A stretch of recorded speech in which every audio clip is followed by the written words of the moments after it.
Swayam Prabha. Digital India. Educated India.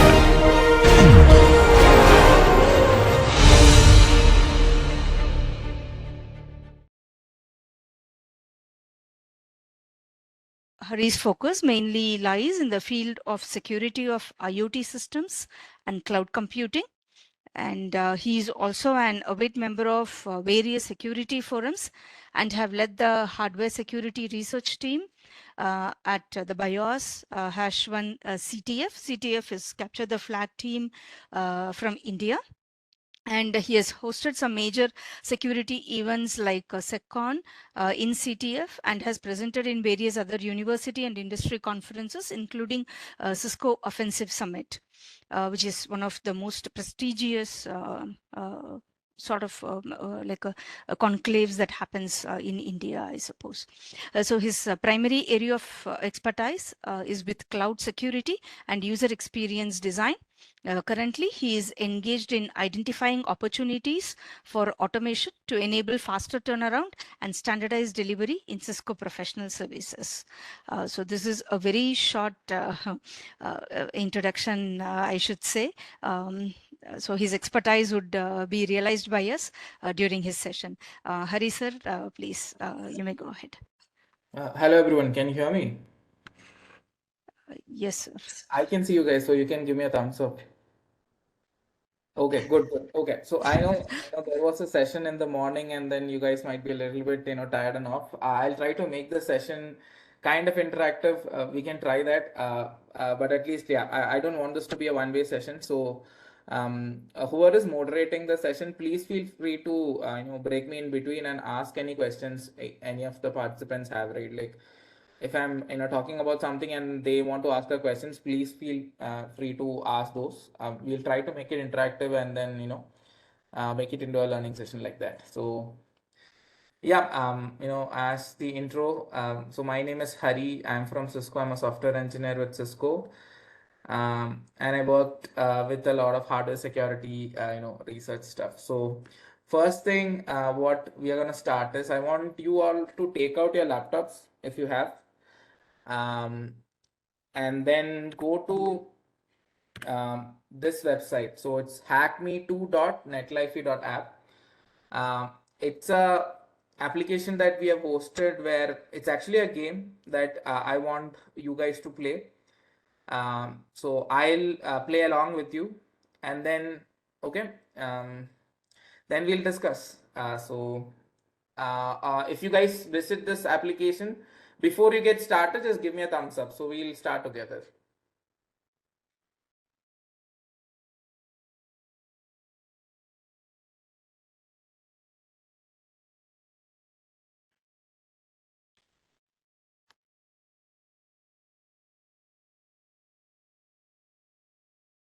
So if you are in the site, I can show you the website once again. Just let me know if you guys have noted the website. So okay.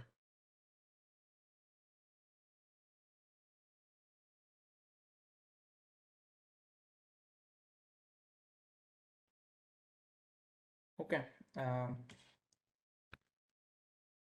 So this is what you would see, right? All of you would see the screen if you are in that site. So yeah, so this game is a simple game of choices. So inside this one room that you see, there are a lot of devices kept. Right now, you have to click on each of these blue dots to configure it. As in, what will happen is, you are given 4 choices, and then you have to decide how would you approach this scenario, right? And later, towards the end, if you find all 10 devices, so there are 10 devices in this. 8 devices will have a blue dot and 2 are hidden. So you just have to click on all the devices and see what happens. Now, if you click on each device, then it'll ask you, okay, what should you do in this scenario? Now read through the scenario and then answer the question, right? Now you have to complete this in 5 minutes. And if you don't complete it in 5 minutes, a hacker will actually come and exploit all of these devices automatically, right? And then it will show you what you did wrong, right? So we'll get started together. You can just give your name, just normal name, and get started. So you have 5 minutes now, and then after that we'll start the discussion.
You have 2 more minutes.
Last 10 seconds.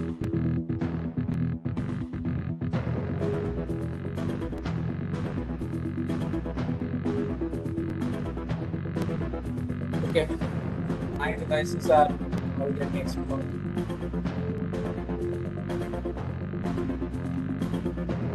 So I hope you guys are enjoying the game. If somebody already completed and have a 10 on 10, please raise your hands. If somebody scored about 5, that would also be amazing. Okay, I can see a lot of raised hands. That is really good. Okay, let's move into the discussion of what went wrong, right? I know you guys were given this scenario where you had to like configure a device. What would you do? Like maybe a router, click on the router, and okay, what password would you set, right? Or it would be like what setting would you choose for your smart vacuum cleaner? Now, why I wanted to bring this game to you guys is because see, security it starts with us, right? Even if you have the best firewall, the best anti-malware, everything, but if you are not configuring it properly or if you are not using it properly, then you are getting exploited. So today's talk, what I'll be walking you through is how are these attacks happening, pertaining to hardware security, and particularly I'll take you through IoT security attack vectors, because a lot of you can relate to IoT things, right? Smart everything, smart bulbs, smart vacuum cleaners. So you guys can relate to a lot of these scenarios that we are discussing today. And by the end of this session, I'm hoping that you can come up and identify some of these attack vectors for some of the smart devices that we'll discuss towards the end. So yeah, if you guys like the game, give me a thumbs up. We go into the discussion of what each of these devices did and then how can we delete that. I'm hoping all of you are done with the game. Okay, let's get started. So starting with the first device, that was your smartphone, right? So the smartphone, the scenario was like the delivery person asked that if he could like use your phone, right? Because this is not working, can they use it? Now, how was this scenario being used to exploit, right? So see, giving your personal device to someone else. Now that person could have actually scanned a malicious URL, right, or gone to a malicious URL and then infected your system with some malicious scripts, or he could have downloaded some software or application into your phone, and then that in turn will affect your device. So that was the scenario with the smartphone. Excuse me, the sir. next one we have the smartwatch, right? So this is interesting. Now a lot of us wear smartwatches these days. Hari sir, Are you able to hear me? Is the audio clear? Hari sir, am I audible? I can't hear you. I can see you speak, but I can't hear you. Sir, I think the music of that game is still on. Okay. Yeah.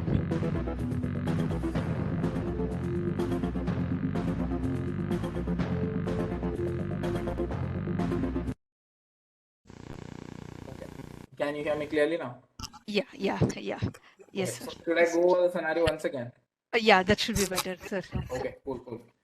So sorry about that. Yeah. So for the smartphone, the smartphone scenario was that somebody, the delivery person, asked you for your phone, and then he wanted to just get the payment done, right? So the person could have used your personal device to like scan a malicious URL or a QR code, and then that in turn will lead to it downloading a malicious app into your phone, and then from there your phone is exploited. So that was the scenario there.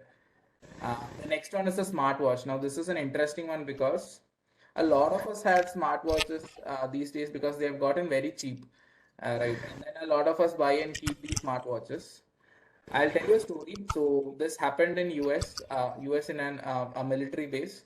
Now this person had a smartwatch like a Fitbit, and then they were using it on their early morning runs. So he was using it for like almost a month every day for his early morning runs.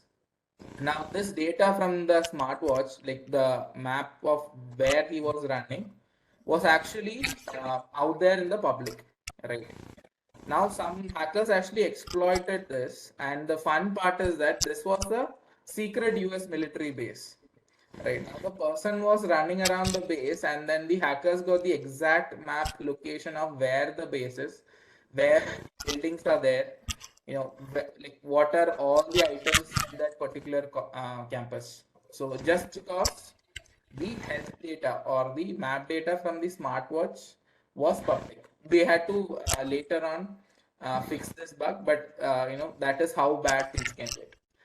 Um, Again, in the smartwatch scenario, you can see, right, an average person's health data would cost around $250 on the dark web.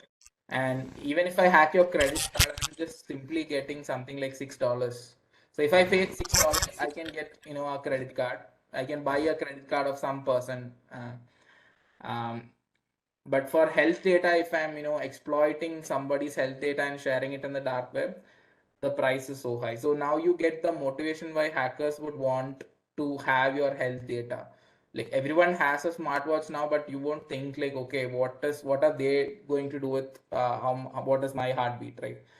So this is all part of a collection strategy. Next up, we have a smart vacuum cleaner. So here the problem was the app, when you were setting up the vacuum cleaner, it was asking for your camera and microphone permissions, right? Now, have you thought about this before, wherein you are setting up a device or you are installing this new application, and then suddenly it's asking for all permissions, like I want the camera permission, I want microphone permission, I want permission of all everything files in your phone, right? So I think nowadays Android and iOS have at least limited these, wherein only if the app actually requires these permission they give it. But again, this is in your control. If an application, if it's like a notes application where you can like simply take notes, if it needs your camera and microphone permission, then you would know there is some problem there, right? So if it's any third party application and it is asking for more permission than what it is supposed to do, then there is a problem. So the vacuum cleaner problem was, it was asking for a lot more permission than what it needs, and then using that the hacker was able to exploit, right? He was listening through your microphone and he is able to exploit your camera. So that was the scenario there. Next we have three. I'll just combine and go through them. We have the smart voice assistant. A lot of us have Alexas or Google Homes, right? So this is again another crazy story. A person's girlfriend, they actually called him in his home phone, right? And then you can actually you might have seen this in movies where like the phone actually goes into the um, mode where you can record a message and it will play, right? Now the girlfriend was speaking over speaker, right? She was really mad at this guy, and the Alexa was kept near the phone, right? Now she is able to control the Alexa through issuing voice commands using the phone. You get it? So if you have a phone nearby your Alexa, and if I say, hey Alexa, it will respond back to me, right? Now I am able to turn on the guy's, garage. Alexa, open garage. Alexa, turn on the bulb. Alexa, turn on the fireplace, right? I start issuing these commands, and now his entire house was on fire, basically, because after she was so mad that she issued so many commands over phone that his electricity bill would have been a very good one when he came back. So that is again regarding smart voice assistants. That's one precaution at least we can take to keep it away from these devices that they can use to. This is basically a dump attack, but still it did happen. So keep it away from other audio devices, I would say. Next one is very interesting, IP camera. And I want a raise of hands here. How many of you have heard about Mirai attack? Mirai botnet. Okay, we have, okay, good. So here, I am 100% sure, I mean, all of you will have home routers, and almost 90% of you, the home router username and password would be the default. I'm sure nobody would have changed it. I'm not talking about your Wi-Fi password. I'm talking about your router username and password. The password, like the admin root or admin password that you use to configure the router. Right. Now, this was the context or the base that the Mirai botnet used, wherein a lot of devices across the internet, right? Um, they have these default username passwords. So it could be root, default, admin password, all of this stuff. And then because people just leave it like that, what happens is even me, just going around looking for open IPs. If I can get into that IP and type the username, the default username password, I can get into the system. There is basically no security there, right? Even in your campus, if you actually see there, you can actually find that a lot of these routers, IP cameras, they would have a lot of these default username passwords that are being used. But as a good security measure, what the first thing that everybody should do is change their default username passwords. Let it be a router, let it be a IP camera, any new product that you get, right? That has to be updated. Um, Next, we'll go through some of the phishing items that we have seen, right? So the laptop and the desktop, what we were seeing was these were phishing attacks. Now, how many of you know what is phishing? Okay, good. So, see, in cybersecurity terms, it is basically when an adversary is acting himself as the original sender, but it's basically sending you scam, right, through links, at least at an enterprise level, wherein we receive a lot of emails saying you have won this, there is an offer, click on this right now, or else it would be done, right? So you are made to you are like basically pressurized to click on a link and then go there. I would say phishing is the most common or the most the biggest cyber attack that we face on a day-to-day life. People still fall prey to all of these items. So yeah, that's still continuing. So this game, what we saw was just an icebreaker for you guys to be in the mindset of, okay, what is a hacker doing? What can we do?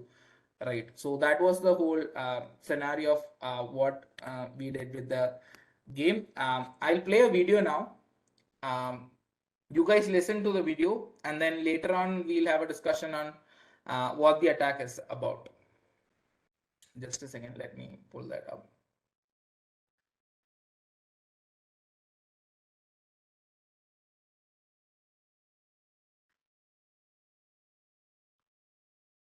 Are you able to see my screen? Like, is it black now?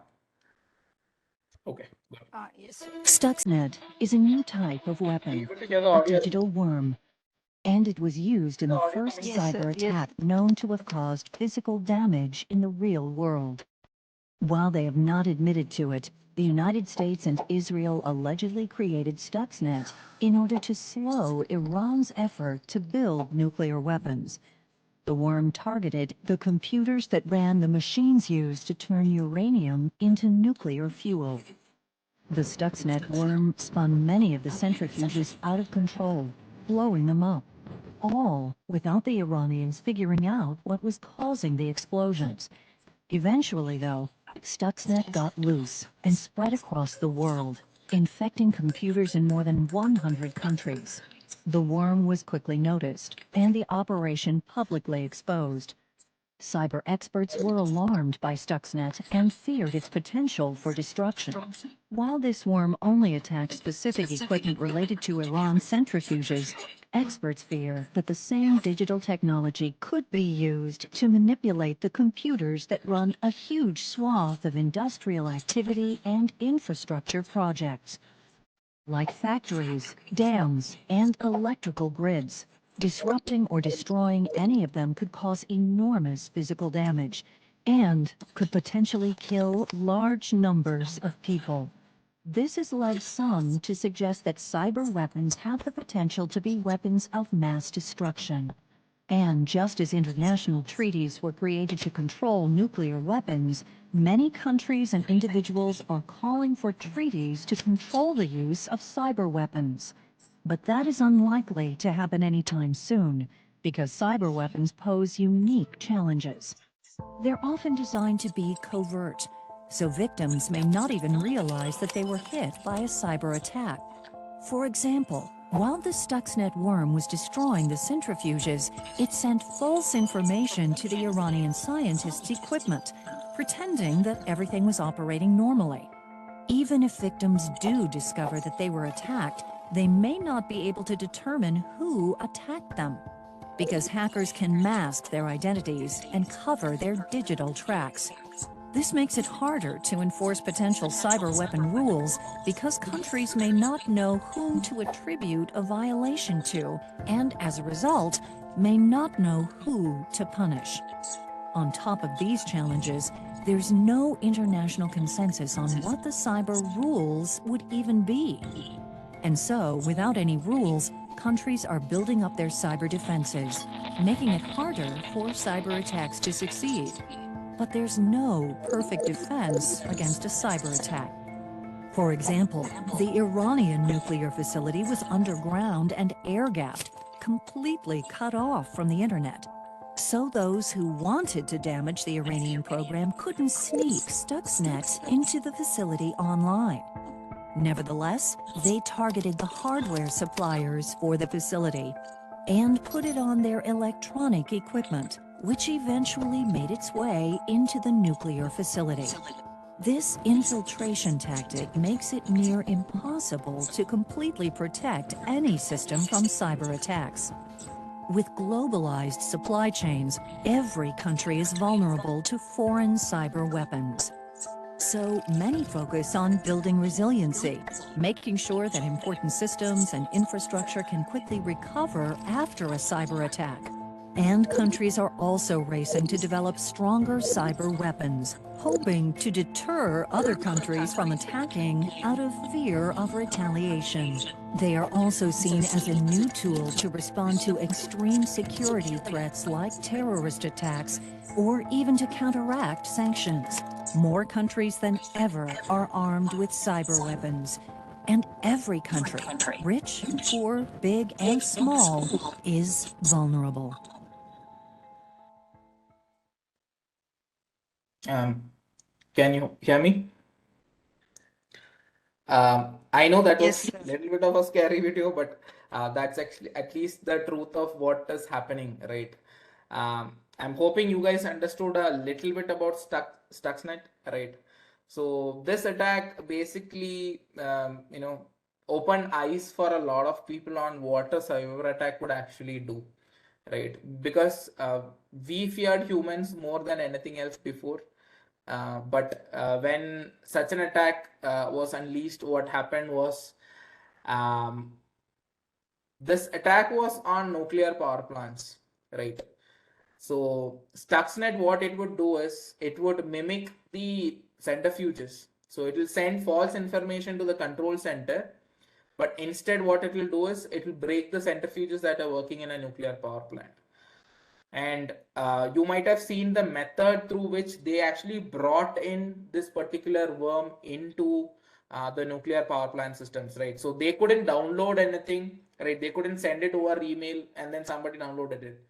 What happened was the worm was programmed inside circuits, and when these circuits were brought inside the nuclear power plant and plugged in, that's when it got infected. That's how all of these systems got infected. So this is what we call, say, as a supply chain problem, right? So like you would have everything in your control to secure the systems. You would have firewalls in place. You would have air gapped the entire system. But what happened here was the vulnerability or the malware or the attack was introduced through hardware, right? So they reprogrammed it, and then when the hardware was plugged in, it spread. And then what happened was Stuxnet actually spread to almost all of the nuclear power plants across the globe. So this happened in India as well, but Iranian like that is one place that it got affected a lot.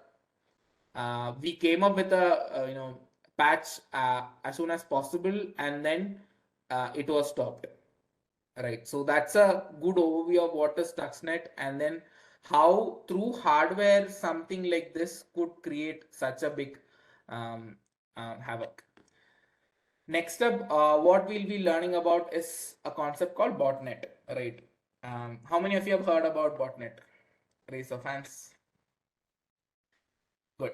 So let me try to put it out there once again, right? So botnet is nothing but if a lot of systems come together, like under a command and control, so a hacker might have exploited a lot of systems in the past, and then they all act together to do some malicious activity, right? So at least in our case, what we'll talk about is Mirai, right? What Mirai was used for, and then how such a botnet can bring a lot of havoc to this world. So botnets are majorly used for DDoS attacks, that is distributed denial of service. So if I send SSN college a lot of requests at once, you know what would happen, right? The college site would go down immediately. But we have a lot of systems wherein if one person is sending a lot of these requests to a site, they can block that one person, and then the problem is averted. But what happens if a million devices are compromised and each of those devices are sending a million requests, right? So that's what happens in case of a botnet. Attackers compromise these devices. Now these are not just computers or phones. Attackers compromise the things that we just saw before, right? IP cameras, smart bulbs. This could be any IoT system, anything that's connected to the internet. And we just saw that default passwords and usernames are just out there. So anybody can basically come in, enter these default username passwords, and then now you have access to that full system, and then you can make that device a part of your botnet. So botnets are very scary, and they are used mostly for denial of service attacks, right? To bring down sites and systems. They are also used for Bitcoin mining. So you might have seen, so it might start with phishing, where you click on a link and you download something into your computer or your phone. Your phone or computer then becomes part of the botnet, right? And then it starts mining for bitcoins. You wouldn't know, you would see immediately that the temperature of your laptop is rising. You're seeing that high performance being shown on your laptop, right? Like suddenly it's heating up so much. It did not have any problem. Your battery is draining very fast, because this could be symptoms that your system has been infected by a botnet, and in the background it is actually mining for bitcoins or doing some malicious activity. So this is what we have seen happen. Next up we have Mirai, right? So Mirai was a botnet that was actually used to exploit, I would say, the world, right? Because of Mirai, the north coast of US did not have internet. Why? Because this was created by some kids, not kids, I would say, but their intentions were not to hack the entire world, but their intentions were more like they wanted more Minecraft servers.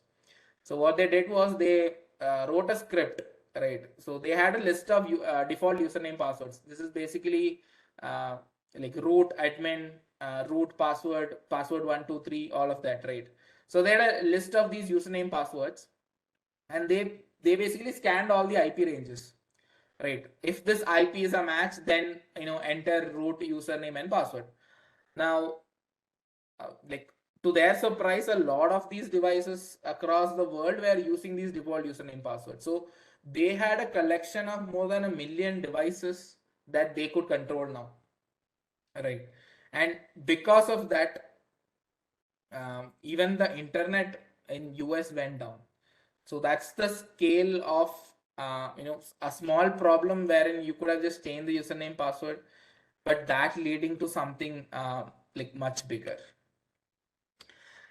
Here, I'll show you a demo of an actual webcam. So this is somewhere in Mumbai. This is a actual live feed coming right now from there, right? Somebody hacked into this webcam and it's showing. It's actually a school or a hospital. I've seen a lot of kids here. It's their basically reception. So this would be happening everywhere, right? Even in our campuses. hostels where if the camera feed is made public, or if somebody knows the default username password, they can just simply log in, and then this is on the internet. I'm not even connected to their webcam. You can just see what's happening there, right?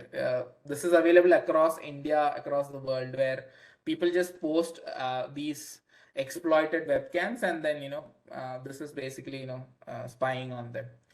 So that's how dangerous and scary these things are. So I'd like to stop for any questions. If you have any questions, if you have come up across any of these scenarios, you can share that with me.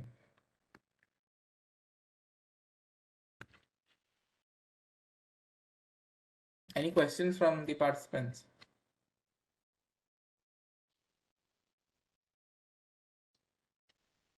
Students, you have any questions till now? Do you want to know about any other attacks that has happened?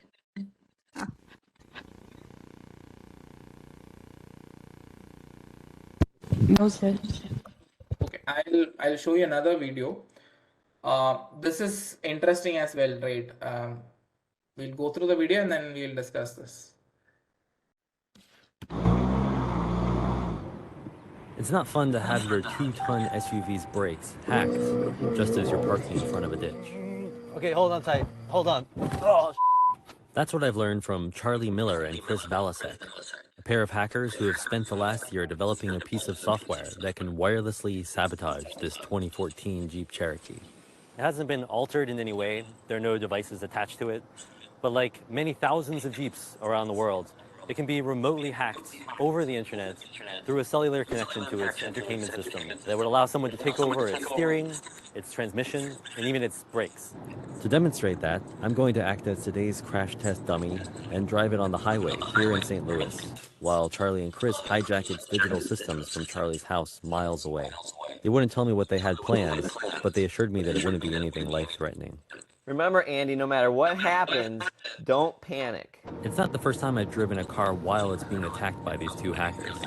But in 2013, they were in the back seat, and their laptops were wired into the vehicle through a port in its dashboard. Now they're sending the same sort of attacks remotely, and I have no idea what they might do.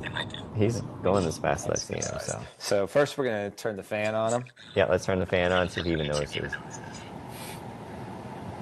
All right, something just turned on, all the fans and AC and stuff. I didn't do that. The trick started small. Oh my God.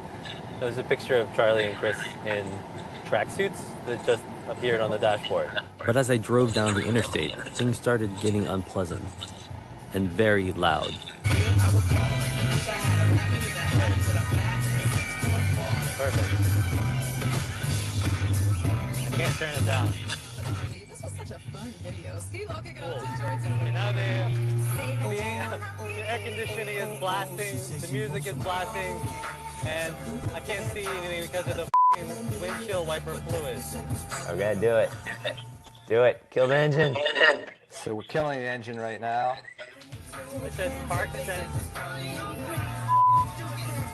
Actually can't accelerate. I stomped on the gas, but the Jeep slowed to a crawl. It says 43 miles an hour, but I'm not going that fast. I turned on my hazard lights, but I was still stuck in the right lane with no shoulder to escape onto. Guys, I'm stuck on the highway. What did he say? I don't know, I think he's panicking. He's not going to be able to hear us with that radio. It's so loud.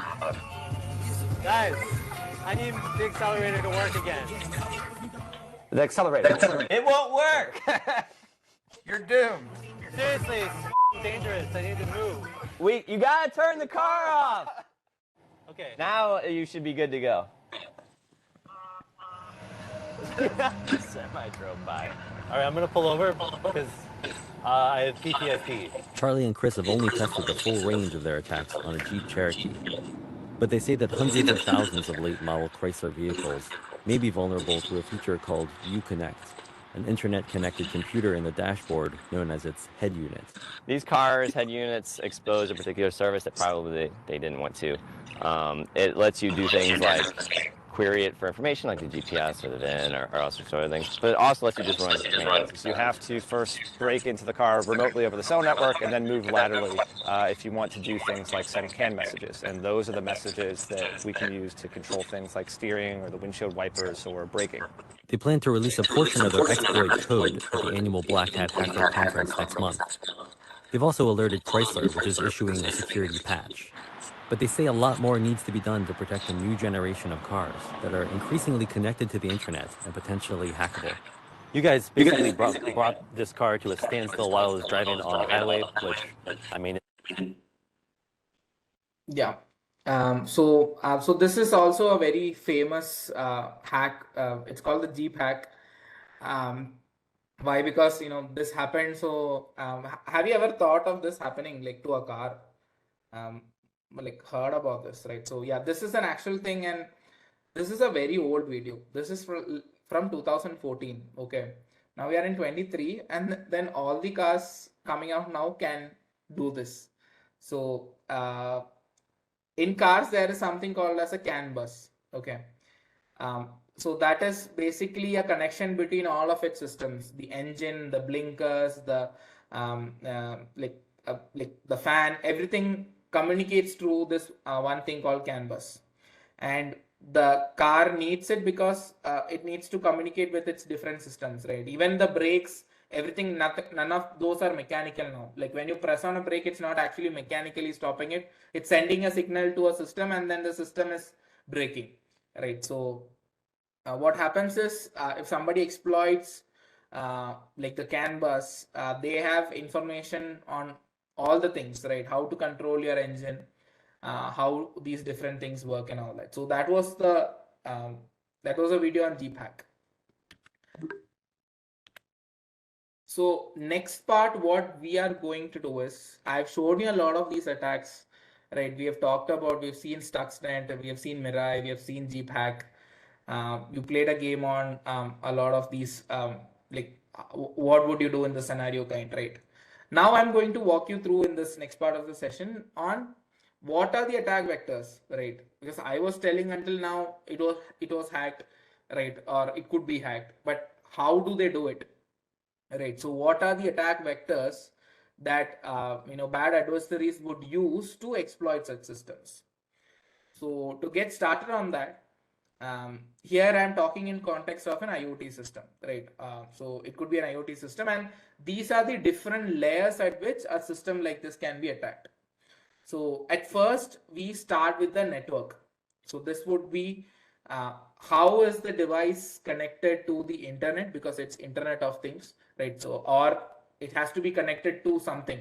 It does not have to be the internet. If it's like connected cars, all Tesla cars would be connected together. So that could be the network, right? The first layer would be the network.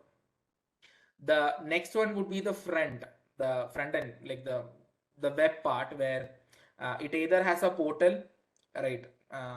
Don't think in car terms, think of a smart bulb, right? You have a application that you can just click on a button on and it switches on, click on off, it switches off, right? So then there would be the web part. It's the front end and back end that is controlling. That's the application, basically. That's the application controlling this device. So that is the mobile app part, so Android and iOS. So after web we have the mobile application. Most of these devices come with a mobile application. Then we have the major one, that's the wireless connectivity, right? So IoT devices, like even your smart watch, bulb, everything would be connected either through Wi-Fi or Bluetooth, right? That's how you're connecting to the device. So the next layer would be your wireless connectivity. And the next attack vector is the firmware.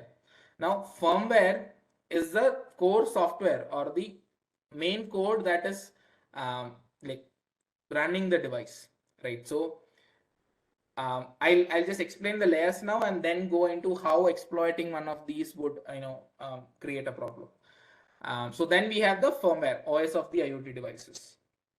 After that, we have hardware hacking. Now, for this, after all of these, after like 4, 5, 6, 7, and 8, you need access to the device. You need access to the physical device, right? Now, the 6th one is hardware hacking and fault injection. Basically, hacking into the actual device hardware, like changing stuff, like adding more stuff to it. And then the seventh one would be storage medium. Basically, taking the memory out, right? Dumping the memory from the actual device itself. The last one is the input-output ports. These could be like your USB. There are also I/O ports like something called UART and JTAG that you find in devices that are used for debugging. Right. So at least on the attack vectors for say an IoT device, looking at from a hardware security perspective, these are the major ones. So we have network, web, mobile application, wireless, then the firmware, then the hardware itself, and storage medium and input output ports. Right. So from this list of 8, I'll be discussing the major ones. What we've seen a lot of these hackers exploit, right? How are a lot of these IoT devices exploited and how are they doing it? So starting with wireless connectivity, right? So when you think about wireless, we always go, first thing is Bluetooth. Most of the devices connect through Bluetooth, right? And for a lot of these IoT devices, it uses something called as Bluetooth Low Energy. You'll see it BLE written in your, like, if you open the cover, you can see it, right? BLE. Why do they use BLE? Because battery is the main guy, right? Because you have something, a smart device. Now it has to work for an entire day, right? What happens if your watch will only work for 2 hours? Then you have to charge it again, and then it will work for another 2 hours. It's basically useless, right? So that is when BLE was invented, because it is Bluetooth low energy. It consumes a very less energy. It's very energy efficient, right? And then it can be used to communicate this data. So for a device to be smart, it has to send all this information to the internet, process it, and then make something out of it. So so that's why BLE was implemented, because it is energy efficient, right? And it's a good protocol for Bluetooth. Now what happens with BLE is, these are the 3 main attacks that we have seen happen to BLE. Now the first one is called eavesdropping. Eavesdropping is nothing but if a third party is able to listen into the data that is exchanged between the 2 paired devices. Now think of this as, again, your smart watch and your phone, right? So whenever like you walk around or something like that, what happens is your steps or the kilometers you walked or the heartbeat get sent to your phone through Bluetooth or BLE, right? So that the phone can process and show you data. Okay, your heart rate is too high, or you have walked 4 kilometers in the morning. That's how it shows you the data, right? So what if instead of it sending it to the phone, I am taking that information from in between, right? Now I am getting this information as well. Now this is very useful if like I want the health data of somebody. BLE is actually exposed to eavesdropping kind of attacks, as in, even though there is a proper pin kind of a method that only the device can communicate with the like the smartphone, but eavesdropping is a open vulnerability that's found in BLE. The next one, I think you guys have heard about this, right? Man in the middle attacks. If you are like aware about normal cybersecurity terms, also we have heard about man in the middle attacks. So that same attack is possible in terms of hardware security as well. So man in the middle is nothing but somebody is there in between these 2 devices, right? So what will happen is, like I can come sit in between 2 of you guys, right? Now you might be telling your friend, hey, can you tell can you tell her to give me that particular book? But instead what I will tell her is, she is telling that you are a very bad person. What will happen, right? So what happens in a man in the middle attack is, basically it's like gossiping, but what happens is, see, you will be sending data to the other device thinking that you're sending the data to the other device, but instead another device will be in between your communication, right? So I will receive it from you, and then I can do anything. I can change the data, right? So when you were actually sending an email to your principal requesting for a leave, I can just change it to, hey principal, I'm going on vacation and I don't care, right? I can change it like that and send it over. So that's what happens in man in the middle kind of attacks, and this is also very prone. So if you're looking at, say, health data, if your heartbeat is at like 160, that means you are about to die. And then I change it to 100 and send it to the application, it won't even alert the emergency contacts, right? So there are some movies made on this, right? People are actually controlling someone's pace. What is it called? The device that you put it on your heart to help it work, right? So people are actually hacking into that and doing a man-in-the-middle attack, so they are able to control the heartbeat of a person. So it is at that level these exploits are happening. It's all because of what are the technologies that we are using at the backend. The next one is again denial of service. You have heard about this, right? Basically, like the thing shouldn't work. Now, denial of service would be something like in a car, right? Here, denial of service would be shutting down the engine. What happens if you're driving on a highway and then I'm able to shut down the engine, right? So you won't have any control over what is happening. So these three, eavesdropping, man in the middle, and denial of service, are one of the major attacks that we have seen in these IoT devices. Next layer that we'll go into would be the firmware. The firmware, you guys know about what a firmware is like, at least on a device level.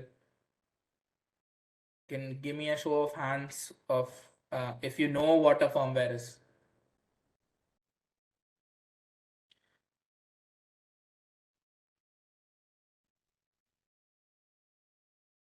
Okay, are you able to hear me? Yes. Okay. Yeah, Okay. yes, sir. Okay, sure. See, firmware is the base code that a system needs. So if the firmware for a smart bulb would be, if I get a signal saying on, switch on, and if I get a signal saying off, switch off. Now that is the code that's written on the device itself, right? Like for every device, it needs the core code. That's what we call it as a firmware. Like your laptop would have something called as BIOS. That is the first code that gets executed, and then the operating system gets loaded. Like for a speaker, it will have a firmware that says if I push this button, then switch off. If I push this button, increase the volume, right? So it is the code that basically says it's basic. The device's basic use would be programmed in the firmware, right? So every device would have a firmware, and whenever you buy a device, it's already there. So you just have to turn it on. It works, right?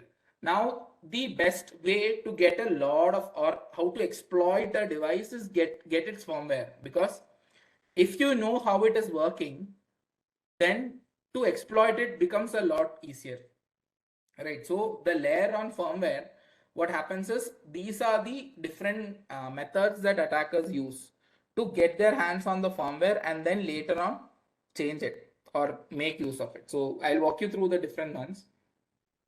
The first is the vendor's website itself. Like you must have seen, like even when you update your phone, you can either update it like normally, or you can go to like the smartphone's web page and you can actually download the firmware and flash it on your own. So similarly, a lot of these vendors, they only publish their firmware so that people can install it on their own.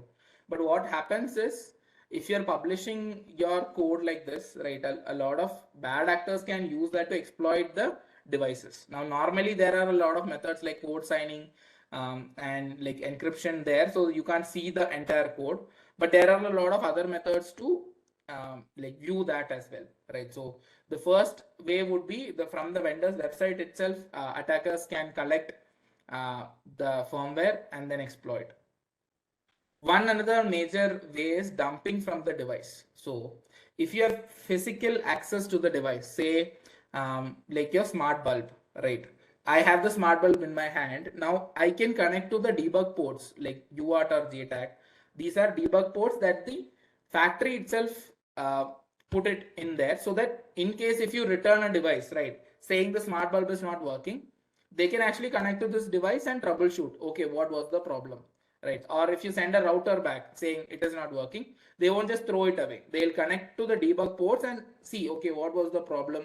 Can we fix it? So that's why these ports are there. Now attackers can actually also open up the device and connect to these ports, and then do stuff like dumping the firmware from the device. So they can actually copy the firmware what is already on the device into their system, analyze that, and then do malicious activity. So this is another attack vector on the firmware side.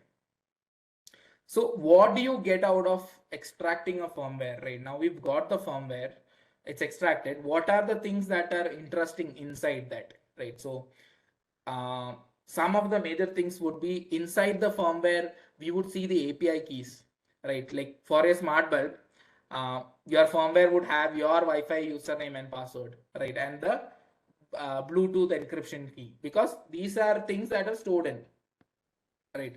Now if you have access to the physical device and then you are able to dump the memory, these are some of the major things. Like these would contain, like the dump would contain sensitive URLs. We can have access to API keys. There would be private certificates that the device is using for authentication, right? So this is why attackers actually go or use this particular attack of dumping firmware and then analyzing it. Next up, we have hardware hacking and fault injections, right? So in this, what the attacker is doing is they have the device in hand. Say, think of a router, right? They have the device in hand, and now by physically connecting to the device, as we discussed before, they can dump the firmware, right? They can alter, like they can change how the thing works itself. Like if a smart bulb is like, if you send on and it works, and off it goes off. But with hardware attacks, they can add more functionality, not useful functionality, but to basically send your Wi-Fi username and password all the time, right? Share it with the hacker. So they can add some of these functionalities. They can also, if the thing is not, if they are not able to exploit the system, they do something called as fault injection, right? What they do is, say for some chips there would be a fuse wherein if you try to mess with it, it will automatically blow the fuse and destroy the memory. That's a good thing, because we don't want attackers to get it. So when we introduce some of these methods like fault injection, what happens is, even though the system itself has a lot of security mechanism, we can trick it into behaving like it's not being attacked, but it is normally working, right? So fault injection attack works in a way that it is getting confused and we are able to extract data out of it. So yeah, that was a quick overview of what are some of the attack vectors that we have inside an IoT system. I have a small activity plan for you guys, right? We are almost nearing the end of the session. So I want you to form groups. If you can, like 2 of you can be together, right? And then I would give you an activity, and by the end of I'll give you 10 minutes to discuss. And then I want you to come up with how you would approach attacking these devices, right? So these are the 5 devices that I have. You can pick one from this. So 2 of you form a group, and then you can pick one device from this, right? Like 2 people can pick the same one. I'm okay with that. And at the end, if you can share what would be the attack vectors that you would use to exploit this device. So we have seen a few of the attacks that we have seen before. Just to summarize all that, it's okay if you only understood maybe one of those attacks, right? It's still fine, but try. Also, you can go ahead and Google, right? That's totally fine. The idea is for you to think and come up with how an attacker would exploit any of these devices. So 2 of you can form a group, take a device, and then if somebody is done, just raise your hands, and then we can discuss. Okay. And there is one more thing. The rule is whoever comes up with the more reasons, or comes up with more reasons on how to attack this, would get more points. Okay. So we'll have a point system basically, and then the winner we'll announce at the end. So whoever can come up with more reasons to attack the device will get more points. And the other teams can basically challenge it as well. If they think the attack is not right, they can actually say, no, it's not right. So, okay, we'll start. If somebody gets it is done, you can just show your hands, and then we can discuss.